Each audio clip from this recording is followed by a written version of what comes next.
हिंसा को शक्ति प्रदर्शन के रूप में देखा जाता रहा है। एक ऐसा प्रदर्शन जिसमें दंभ, प्रभुत्व और वर्चस्व की होड़ साफ दिखाई देती है।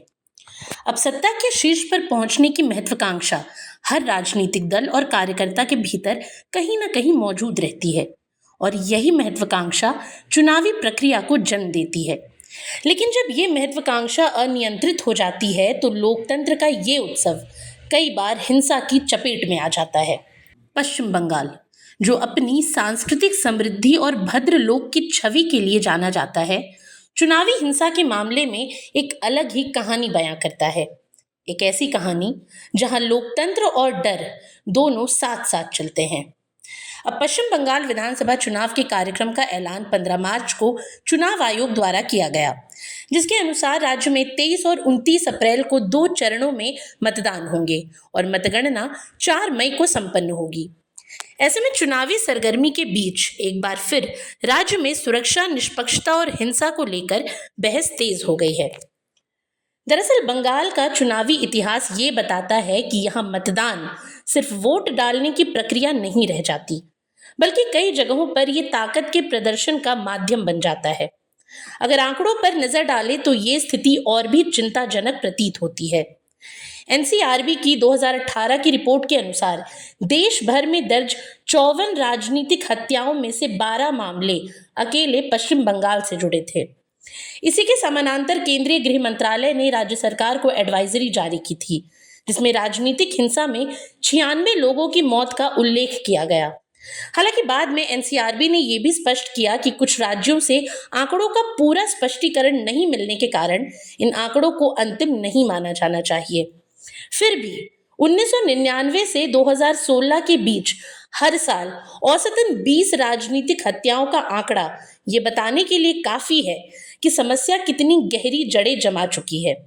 इसके अलावा 2009 में तो ये संख्या 50 तक पहुंच गई, जो इसकी हिंसक प्रवृत्ति के चरम पर होने को दर्शाती है। वहीं चुनावी हिंसा का ये सिलसिला खासतौर पर पंचायत चुनावों के दौरान और भी तेज हो जाता है। 2018 के पंचायत चुनाव से लेकर 2021 के विधानसभा चुनाव तक राज्य ने हिंसा की कई भयावह घटनाएं देखी।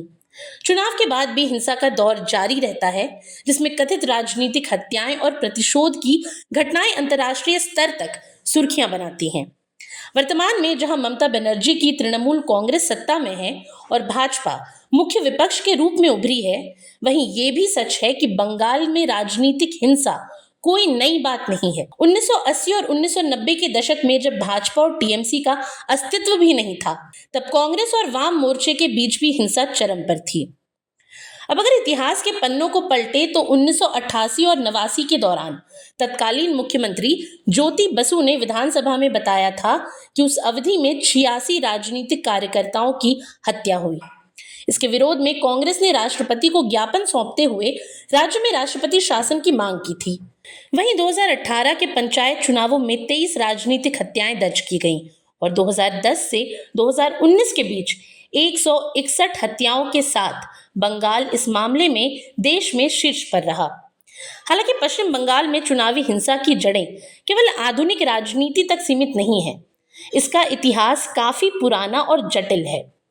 1947 के विभाजन के बाद से ही राज्य सामाजिक और राजनीतिक अस्थिरता से जूझता रहा।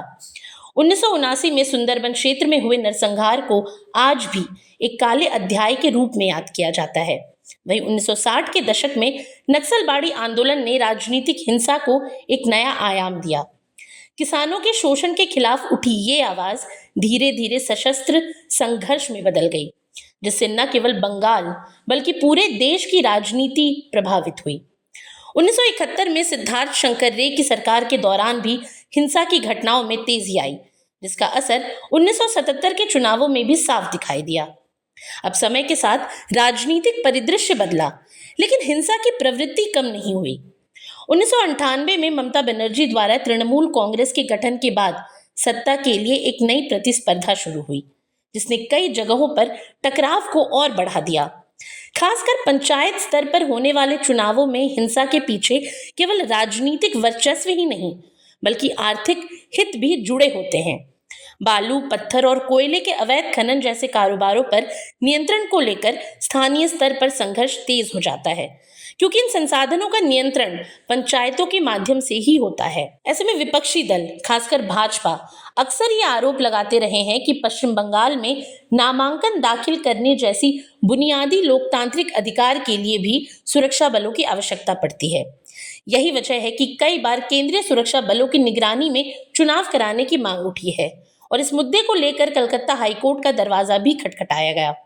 ऐसे में ये स्थिति लोकतंत्र के उस मूलभूत सिद्धांत पर सवाल खड़े करती है जिसमें हर नागरिक को बिना भय के अपने मताधिकार का प्रयोग करने का अधिकार है।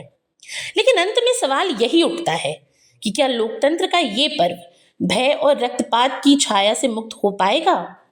पश्चिम बंगाल की धरती, जिसने साहित्य, कला और विचारों की अनगिनत धाराएं दुनिया को दी, क्या वो चुनावी हिंसा के इस दुष्चक्र से बाहर निकल पाएगी? जवाब आसान नहीं है, लेकिन उम्मीद की जानी चाहिए कि आने वाले समय में राजनीति का ये संघर्ष हिंसा का मैदान न बनकर विचारों की लड़ाई बने, क्योंकि लोकतंत्र की असली ताकत मतदाता की उंगली पर लगी स्याही में है, न कि बंदूक और लाठी की ताकत में। आज के लिए इतना ही। ये सामग्री आपके लिए जुटाई थी उर्वशी शेखर ने और वीडियो संयोजन किया था राहुल कुमार ने। ये वीडियो आपको कैसा लगा हमें कमेंट सेक्शन में ज़रूर बताएं और ऐसी तमाम रोचक जानकारियों के लिए बने रहिए स्वराज पोस्ट झारखंड के साथ। और अब तक अगर आपने हमारे यूट्यूब चैनल को सब्सक्राइब नहीं किया तो अभी जाकर करें और फेसबुक पर हमारे पेज को लाइक और फॉलो करना ना भूलें।